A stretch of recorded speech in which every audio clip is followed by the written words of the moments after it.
Okay, y'all. Very strange, but true. You won't see this coming. We are back with some more Mr. Ballen, y'all. And it feels so good to check out this kind of content after checking out music all day. Kind of got to just change the vibes up, man. You know what I'm saying? Got to change the vibes with the energy up. And shout out to the homie Doug, man, that sent this one over. And hey, let's have fun with it. Let's check it out. Y'all know I love Mr. Ballen videos. And they get really, really crazy. One of the best storytellers on the platform. Salute to you, brother. And I will leave the original link in the description box down below if y'all want to check this one out for yourself. But let's enjoy this together, y'all.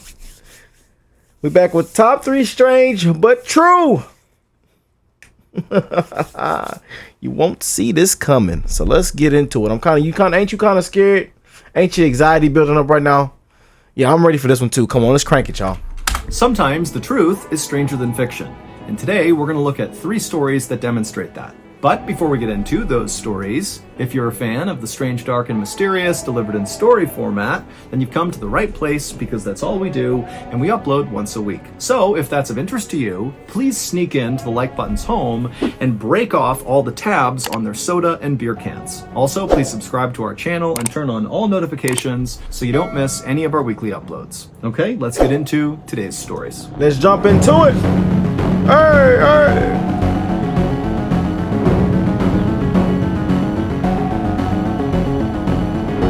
High stakes.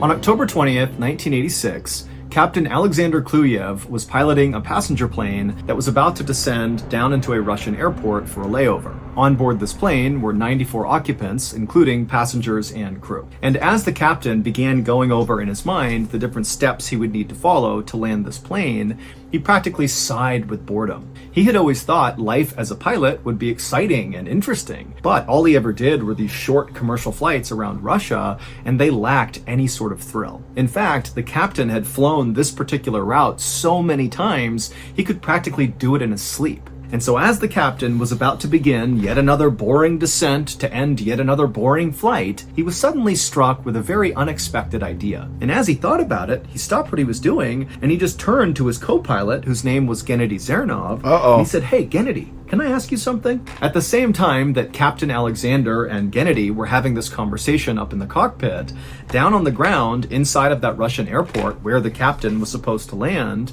an air traffic controller noticed on their radar that Captain Alexander's plane was coming in way too fast and at too steep of an angle to attempt a landing. And so the controller radioed up to the captain and said, "Hey, you're going too fast. Adjust your speed, adjust your angle. Otherwise, you're going to need to abort this landing." But the captain did not radio anything back to the controller. Instead, the plane continued its descent at the same angle and the same speed, and to the controller's horror, they looked out the window and literally saw the plane was lowering its landing gear. Like, clearly they are going to attempt to land, even though this looks so dangerous. And so the controller, in a bit of a panic, radios again up to the captain and says, "Hey, you're still coming in too fast, too steep of an angle, abort the landing." But again, the captain did not respond. What Captain Alexander had said to Gennady when he said, "Hey, can I ask you something?" was, "Hey, do you want to make a bet that I can land this plane blind?" And Gennady, who was also very bored, thought, "You know what? That's a great idea. Let's do it." And so the 2 pilots lowered all the shades inside of the cockpit, blocking all of the windows. I got down, we only live once. You know what I'm saying? We only live once. You know what I'm saying? So Captain Alexander literally can't see anything except for his instruments. And then they're really gonna like land it and can't see. Hey, I'm telling y'all, man. I love it. I love people. People are the best. People are so creative. People have the best. I'm telling y'all, people, y'all make good stories, man. Y'all have created good stories for us to just have fun and laugh and have a good time with. Yes. Then Captain Alexander attempted to land the plane. And when the air traffic controller began calling up to Captain Alexander saying, "You're going too fast, your angle's wrong," Captain Alexander was sure he could pull it off. And so he totally ignored the controller and went for the runway. And when he hit the runway, he was going too fast at too steep of an angle, and so it broke off the landing gear. The plane You thought you knew it all, didn't you? skidded all the way down the runway and then flipped over and caught on fire. Out of the 94 people who were on board that plane, Please tell me nobody. Please don't tell me nobody died. Please, please, please. It's not. I'm gonna stop laughing. I'm gonna stop laughing. Let me get serious now. Man, they really tried to land that mug blind, bro. And this don't even look too. Look at this photo. This old photo does not look good, y'all. This photo does not look well. I think somebody died, man. Ah.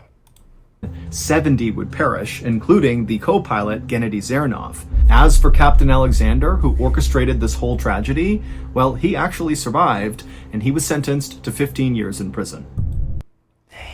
Damn, man. Damn.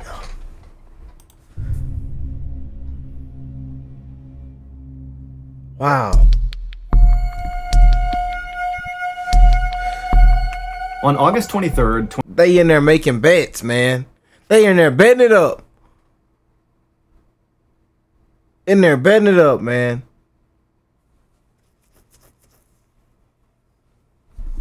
2013, inside of a little home. Let me go back, y'all. My bad, my bad. That one really messed me up, man.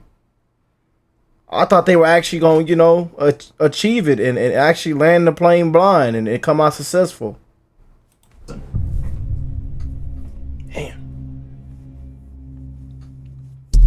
15 years, man. Do them 15, man. Do that 15. On August 23rd, 2013, inside of a little home in a Russian suburb, 8-year-old Maria Chelyasheva was hard at work at her kitchen table drawing a picture of a horse. Maria's parents had recently brought her to a farm where she was able to do some pony riding, and ever since then, she had become obsessed with horses and ponies. And so as Maria was hard at work on her drawing, her father, 42-year-old Mikhail, was right nearby at the kitchen stove dicing up onions, and as he did, his eyes were kind of watering from cutting the onions, and so he was making a show of turning around and looking at his daughter, pretending to cry, and Maria thought it was very funny. And then at some point, as Mikhail was doing this, he realized he was missing a key ingredient for the dinner he was preparing. So he kind of threw up his hands in exasperation, and then he yelled out into the house to his wife, you know, "Hey, do we have any potatoes?" And from somewhere in the back of the house, Maria's mother called back, "Yes, we do. They're down in the cellar, but they're pretty old." And so Mikhail finished chopping his onions, he threw them into a hot pan, and then he walked out of the kitchen, poking Maria playfully as he walked by, and she kind of laughed at him. And then Maria watched as her father walked through the living room, past Maria's grandmother and brother, and he walked over to this door that was right at the beginning of this hallway, and that door led down into the cellar. And so Maria, she stopped for a moment and just watched as her dad opened the cellar door, began walking down the steps, and he shut the door behind him. And then Maria just went back to coloring in her horse. But after a few minutes, Maria started to smell something really bad, and she looked up and she saw the onions that were on the burner were starting to burn, and smoke was going up into the ceiling. And then suddenly the smoke alarm went off, and as this commotion is happening, Maria's grandmother runs into the kitchen and begins fanning the smoke. She turns off the burner and moves the onions, and then Maria's mother comes running into the kitchen, and she's seeing what's happening, and she's looking around. She doesn't see her husband, and so very frustratedly, she yells out, "Mikhail, you burned the onions. Come in and deal with this." But Mikhail was not on the first floor. He was still down in the cellar. And so Maria's mother knew that, and she was kind of annoyed that he was taking so long down there. And so after muttering something under her breath, she stormed out of the kitchen, walked over to the cellar door, opened it up, went downstairs, shutting the door behind her. Meanwhile, back in the kitchen, Maria's grandmother was now going through the burned onions,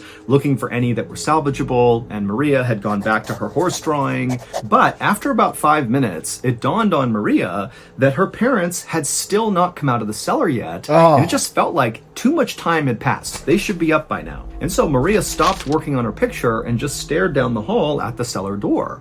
And at the same time, Maria's grandmother had stopped with the onions, and she too had come over and was watching from right next to Maria down the hall at the cellar door. Both of them just expecting the parents to emerge any second. But as the seconds ticked by, nobody emerged from the cellar. And so finally, Maria's grandmother said, "Okay, I'm gonna go see what's going on." And so Maria watched as her grandmother... Don't tell me grandma go down there. No, she don't come back up either. Please don't tell me grandma go down there and she don't come back up either. Don't do me like that, y'all. Don't do me like that, man. Mother walked through the living room, past Maria's brother, who was playing a video game, and then Maria's grandmother, right in front of the closed cellar door, just yelled out, "Hey, are you guys okay down there?" But there was no response from the cellar. And so with this, Maria's grandmother turned around and told Maria's brother to turn off his video game because it was so noisy. You know, maybe they were calling from the cellar and they couldn't hear them. And so the brother, who was just totally frustrated by this whole situation, he paused his game, and then Maria's grandmother called out again, you know, "Hey, are you guys okay down there?" And this time, when there was still silence, Maria's brother, he just stood up and said, "Okay, why don't we just go downstairs and make sure they're okay? Why aren't we doing that?" And so without waiting for a response from his grandmother, Maria's brother just walked right over to the cellar door. He opened it up and he looked down and he goes, "Look, they're right there." And then the brother began walking down the steps, yelling to his parents, "Hey, come on, when's dinner? What's going on?" And as he did, he shut the door behind him. And so after this, Maria's grandmother walked back into the kitchen and sat with Maria as the two of them stared at the cellar door, expecting their family to return any second now, but they didn't. And so at this point, both Maria and her grandmother were really starting to panic. They could tell something was wrong. And so Maria's grandmother grabbed her phone and called a neighbor and just said, "Hey, can you come over? I think something's wrong. I don't know what it is." And then after Maria's grandmother hung up the phone, instead of waiting for the neighbor to come over, Maria's grandmother just got up and walked right over to the cellar door, then opened the door and began walking down the stairs. But this time, the grandmother left the door open. And so Maria was able to listen from her seat in the kitchen to the sound of her grandmother's footsteps making their way down the stairs. And then please don't, I don't want to hear a scream. Ah!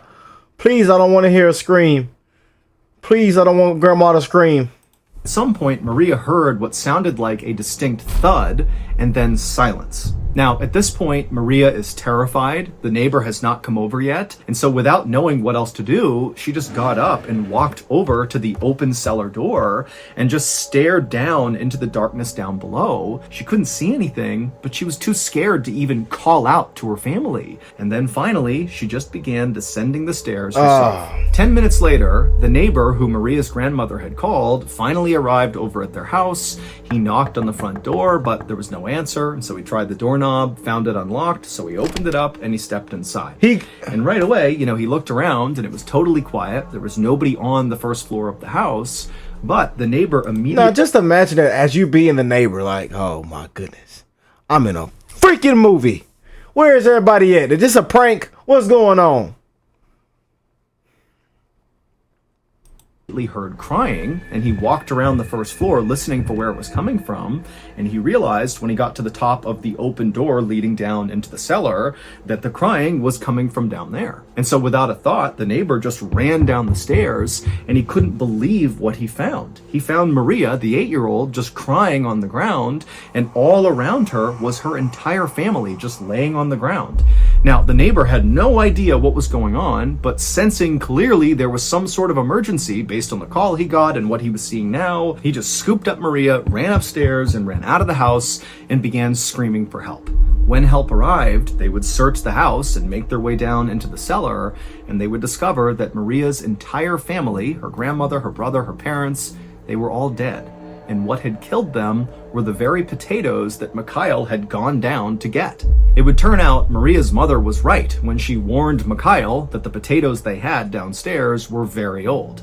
In fact, they were so old, they had begun to rot, and as they rotted, they produced this toxic fume that did not ventilate out of the cellar. The cellar was totally enclosed, there was no windows, and the family had this habit of always shutting the door whenever they went down into the cellar.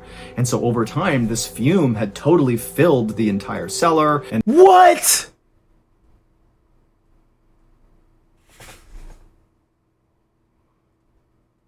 You can die from potatoes? I did not know that. I did not know that. What?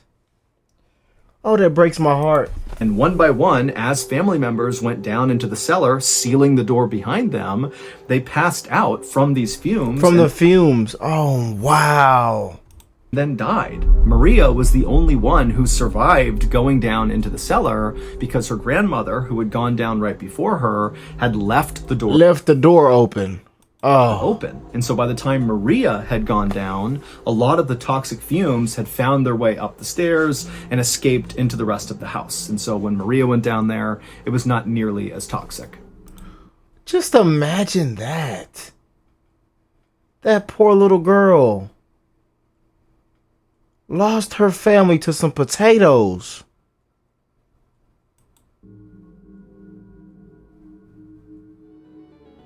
Thank you to BetterHelp for sponsoring today's video. Like, oh my God.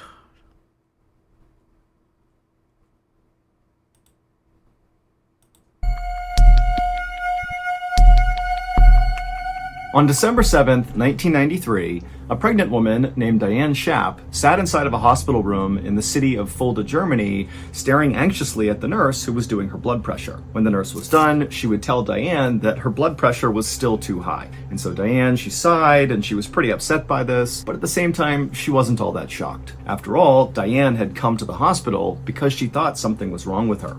Diane was an American who lived on the nearby Sickles Army Airfield Base along with her husband, Sergeant Stephen Cashapp. And that morning, Diane had begun to bleed, and because she had a history of miscarriages, she panicked and just rushed to the hospital to get checked out.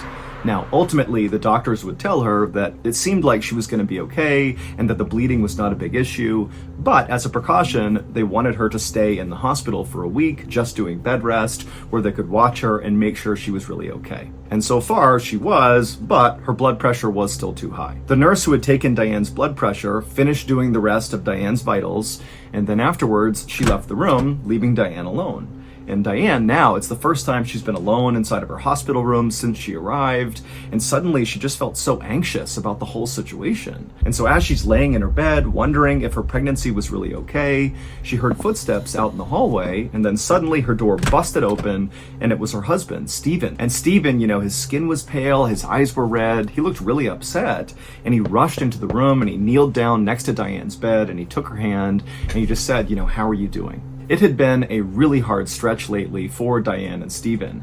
Just a few months earlier, Diane had actually asked Stephen for a divorce because she felt like Stephen had grown distant and the love was just not there anymore in their relationship. As for Stephen, he didn't want the divorce. He felt like the relationship was still good, they still loved each other, but he understood Diane was clearly unhappy, and so he was very gentlemanly about this whole situation, and even went with Diane to the base's cleric, where they arranged for Diane to be sent back to the United States while Stephen stayed in Germany. But before Diane was able to make that move back home, she had discovered that she was pregnant. Now, Diane knew Stephen really wanted to reconcile and get back together, and especially now that he had found out she was pregnant, he really wanted them to get back together so he could be the dad. But Diane knew that just was not possible. Their relationship just didn't work, and so she needed to be firm, and so she actually squeezed Stephen's hand as he's sitting there right next to her, and she just said to him, even though he hadn't brought it up, she said, we can't get back together, even though I'm pregnant. It can't happen. But Stephen just kind of shook his head at her like he was not here for that reason. And he said, look, I just want to be your friend. Let me go back to your house. I'll gather up your things and bring them here to make your stay a little bit more comfortable. And so Diane, who wanted to tell Stephen, no, don't do that, I'm fine, she could just tell that he really wanted to help her. And so, kind of against her better judgment, Diane said, okay, Stephen, if you want to go back and get my stuff, I would really appreciate it. And at that, Stephen stood up and he gave Diane a long hug and said, I'll be right back. And then he turned and left the room. A few hours later, at around 5 p.m. that evening, the phone inside of Diane's room began to ring. And so Diane answered it, and it was her husband's best friend, Gregory Glover. And he was calling just to check in on Diane because he had heard she was in the hospital about some bleeding, and he wanted to make sure the baby was okay. And Diane would tell him that, it seems like everything's fine. And then after that, Gregory would tell Diane that he was really worried about Stephen. He said, this morning I had driven him to work, and all he did was pour his heart out to me about how he wanted to get back together with you.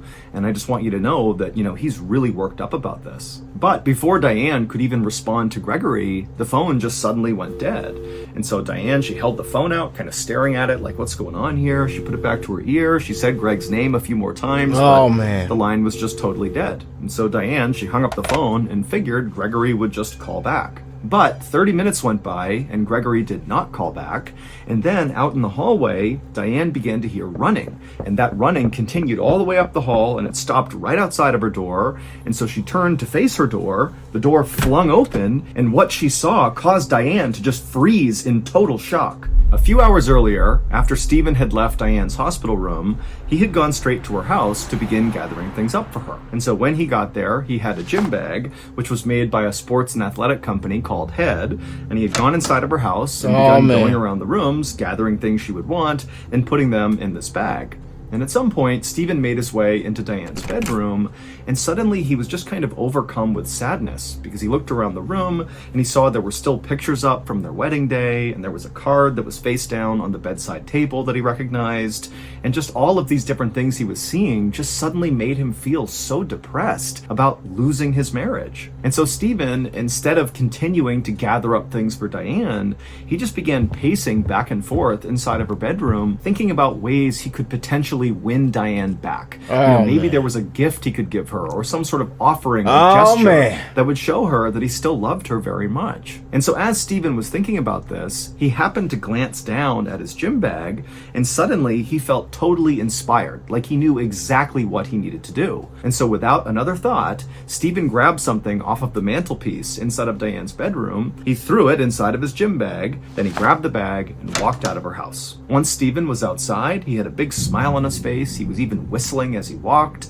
and he went down and he got into his car and he drove off. But instead of going to the hospital where Diane was, Stephen began driving in these weird loops all around Sickles Army Airfield Base, almost like he was going on a joyride. But as he was driving, Stephen was constantly scanning left and right, like he was looking for something. And then at some point, as he did one of his many loops, Stephen passed by the mess hall, the cafeteria, and he saw all the soldiers going in and out of this mess hall, and he thought, oh, that's where it will be. The thing I need is inside of there. And so Stephen, he parked his car, he got out, and he rushed inside of the mess hall. But after looking all around, he couldn't find the thing he wanted. And so frustrated, he turned and walked out of the mess hall. But when he went back outside, as he was walking back to his car, something out of the corner of his eye caught his attention, and he looked over, and it was this phone booth right on the sidewalk up against the road. And he couldn't believe it, but there it was. There was the thing right near this phone booth that Stephen desperately wanted. And so Stephen, instead of going to his car, just began walking in a straight, very determined line towards this phone booth. 30 minutes later, Diane heard those running footsteps out in the hallway, and then her door flung open and she froze in shock at what she saw. Because what she saw was her husband, and he had this totally crazed look on his face, like he was smiling, but kind of deranged, and he was holding that Head gym bag. And he walked in holding the bag and just stared directly at Diane, and then he opened it up, he reached inside, and he pulled out his special gift, the thing he had been driving all around base for, that he had found inside of that phone booth.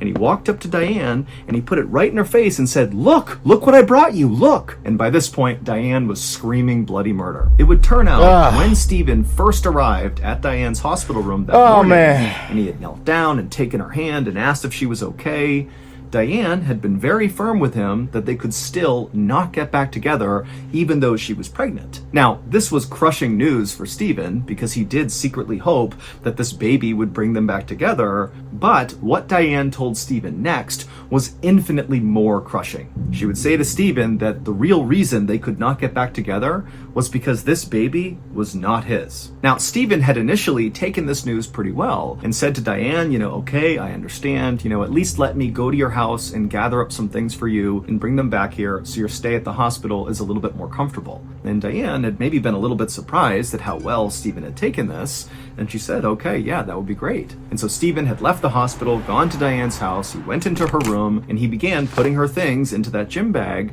when suddenly he stopped because he noticed those pictures on the mantelpiece of their wedding day, and it was just kind of crushing to realize that his marriage really was over. And then, before he went back to packing, he happened to glance over at the bedside table, and he noticed a card face down on that table. Now, at first, Stephen actually didn't really react to this card because he knew who had given it to Diane. It was just a friend of hers, and the card was kind of meaningless. It was just a card to celebrate their friendship. But then Stephen suddenly thinking to himself, wait a minute, this person, this friend of Diane's, gives her cards all the time. And this person is always coming over to say hi to Diane. And this person's always complimenting Diane and telling me how great Diane is. And it was like suddenly everything just kind of fell into place for Stephen. And he realized this so-called friend of Diane's was much more than that. This friend was Diane's lover and very likely the father of her unborn child. And who was this friend of Diane's? Well, none other than Stephen's very best friend, Gregory Glover. The same Gregory Glover that Stephen just that morning had poured his heart out to on the ride to work, telling Gregory how much he missed his wife and how much he wanted to reconcile. And Gregory's advice to Stephen had been, well, you know, I know you're hurting, but you really need to let this go. You need to let the divorce happen and just move on with your life. And now Stephen realized that Gregory wanted Stephen to end his relationship with his wife so Gregory could have a relationship with Diane. And so Stephen... Ain't that crazy, y'all? I knew it was one of those stories. I knew it. I called it. I knew it. Oh man. And then when I'm looking at this other screen right here, and it just makes it even worse. It makes it even oh my God. It makes it even worse, man. Felt unbelievably betrayed, and that was when he decided to get a gift for Diane. And so he grabbed a knife that was on the mantelpiece inside of Diane's bedroom. He threw it inside of his gym bag. He got in his car and he began driving around the base looking for Gregory. And after Stephen had gone into the mess hall and then come back out again, he had spotted Gregory on the phone inside of that phone booth. And Stephen had immediately run over, opened it up, grabbed Gregory, pulled him out, and begun stabbing him. Now, Stephen didn't know this, but at the time he attacked Greg was literally on the phone with Diane. And so when that call suddenly dropped and Diane expected Gregory to call her back, well, their call really hadn't dropped. It was just that Gregory had been pulled away and was being attacked. Gregory, who was totally caught off guard, tried his best to defend himself against Stephen, but Stephen was just crazed and he kept hacking away until finally Gregory had stopped moving. And then at some point, Stephen stood up and kind of caught his breath and he's looking around at all these onlookers who can't believe what they're seeing. And Stephen said, "I'm sorry." He grabbed some things off the ground, put them inside of his head bag, and then he took the bag, he ran to his car, drove to the hospital, ran through the hospital to Diane's room. He flung the door open, and Diane is shocked to see him. And Stephen walks in with this crazed look on his face, and he holds up the bag, he unzips it, and pulls out Gregory's severed head. And he holds it right in front of Diane and says, God. Look what I brought you. Look. Oh my God. He placed it down right on the bedside table.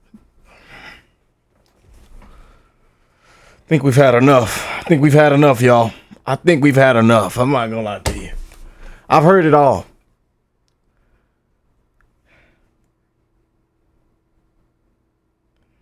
I thought dying,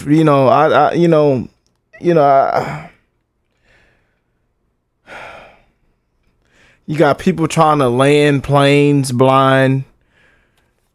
A sad family. Life was taken, by just not knowing that you could die from potato toxins.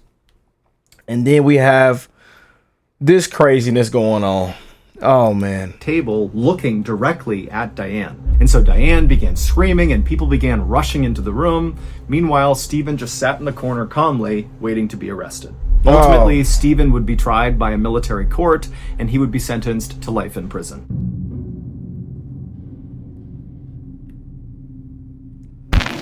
The following is about the most famous serial killer that you've never heard of. One morning in 1912, in a little town in Iowa, a neighbor went over to the Moore family's home and they knocked on their door, but there was no answer. And as this neighbor waited, they looked around the front of the property and they saw the Moore family had not tended to any of their farm animals that day, which was very odd. And so the neighbor, who's starting to feel concerned, knocked again on the door. That was a crazy episode, y'all. So they got the police. And when the police showed up, they went inside that house and they discovered an absolute massacre. The Moore family were all dead. And the only clue police had as to what happened to them was an axe that was found inside their house. And as police began investigating this crime, they quickly discovered that this was far from an isolated event. To hear this full story... hear that full story.